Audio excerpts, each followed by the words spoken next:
Literasi kembali lagi dengan sahabat literasi Anda, Lintang Robeni.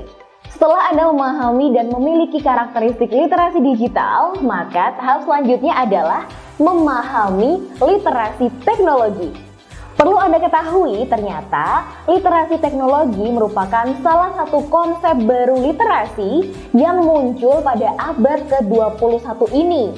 Menurut Davis, tahun 2011, halaman 117 dalam artikelnya berjudul Understanding Technology Literacy, a Framework for Evaluating Educational Technology Integration yang dimuat dalam jurnal Tech Trends, literasi teknologi didefinisikan sebagai kemampuan individu untuk mengadopsi, mengadaptasi, menciptakan, dan mengevaluasi teknologi untuk secara positif memengaruhi kehidupan, komunitas, dan lingkungannya.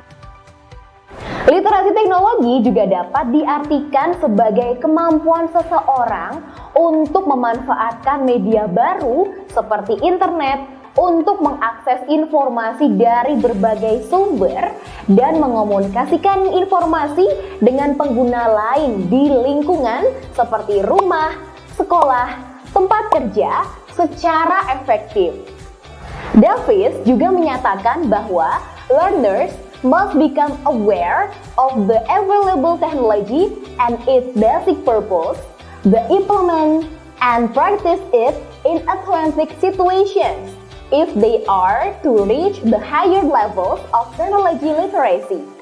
Atau dalam bahasa Indonesianya, peserta didik harus menyadari teknologi yang tersedia dan tujuan dasarnya, kemudian menerapkan dan mempraktikannya dalam kondisi sesungguhnya jika mereka ingin mencapai tingkat literasi teknologi yang lebih tinggi.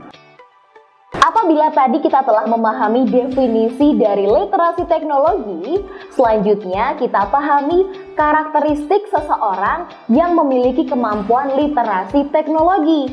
Menurut ITEEA, International Technology and Engineering Educators Association, karakteristik orang yang menguasai literasi teknologi adalah orang yang nyaman dan objektif terhadap penggunaan teknologi. Baron and Davis tahun 2010 juga mengemukakan beberapa elemen dari media literasi. Di antaranya, yang pertama, an awareness of the impact of media.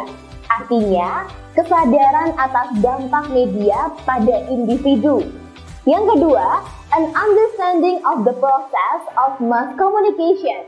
Artinya, pemahaman pada proses komunikasi massa.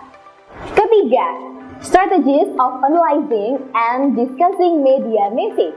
Artinya, pengembangan strategi yang dilakukan untuk menganalisis dan mendiskusikan pesan-pesan media. Keempat, an understanding of media content as a text that provides insight into our culture and our life.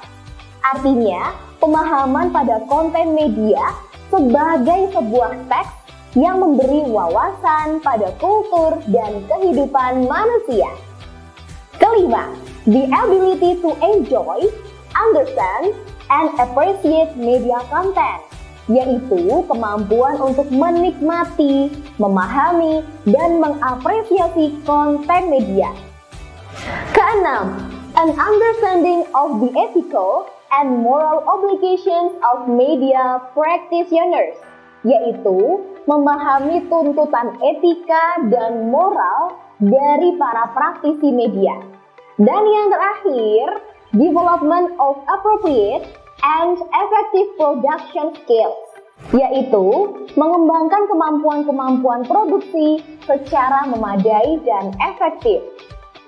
Literasi teknologi menjadi penting dikarenakan menjadi salah satu prasyarat bagi kesiapan mental tenaga kependidikan dalam mengoptimalkan pemanfaatan dan meningkatkan kemampuan penggunaan fasilitas ICT. Dengan memiliki pengetahuan tentang literasi teknologi ini, maka seseorang akan mengetahui teknologi apa yang mampu atau mahir mereka gunakan dan mereka dapat membuat keputusan cerdas tentang teknologi mana yang akan digunakan dan kapan harus menggunakannya. Adapun manfaat dari memiliki skill literasi teknologi dalam bidang pendidikan diantaranya: 1. Mengembangkan materi belajar di mana saja dan dapat diakses oleh siswa di mana saja. 2. Arus informasi gratis di dalam dan antar kelompok siswa. 3. Jaringan TIK memungkinkan interaksi antar siswa dengan guru dan pengembangan program pembelajaran. 4. Menghilangkan kendala waktu pada pembelajaran, memungkinkan tingkat kemajuan yang berbeda. 5. Mengurangi kendala fisik pada akses untuk belajar, meminimalkan biaya perjalanan, dan hidup serta jarak tidak lagi menjadi penentu marginalisasi. 6. Penggunaan jaringan guru dan penasihat untuk menyusun proses dan mendistribusikan ide-ide serta bahan untuk khalayak yang lebih luas. 7. Sistem interaktif dapat menghasilkan data formatif pada kemajuan pembelajaran dan menghubungkan ke pembelajaran adaptif yang sesuai dengan kebutuhan siswa. 8. Sistem manajemen keuangan, administrasi, dan sumber daya dapat menggunakan data yang dihasilkan TIK di berbagai tingkat analisis untuk meningkatkan pelayanan. 9. Siswa dari lokasi yang berbeda dapat belajar dan berbagi sumber belajar secara bersama-sama. 10. Guru dari tempat yang berbeda dan dengan perspektif yang bervariasi dapat berbagi pengalaman dan bersama-sama mengembangkan sumber-sumber belajar. Hal ini dikutip dari UNDP tahun 2005 halaman 121 sampai 123. Itu dia pembahasan mengenai literasi teknologi. Semoga dengan video ini Anda dapat lebih memahami tentang literasi teknologi dan juga memaksimalkan pemanfaatan fasilitas teknologi yang ada dalam kegiatan pembelajaran.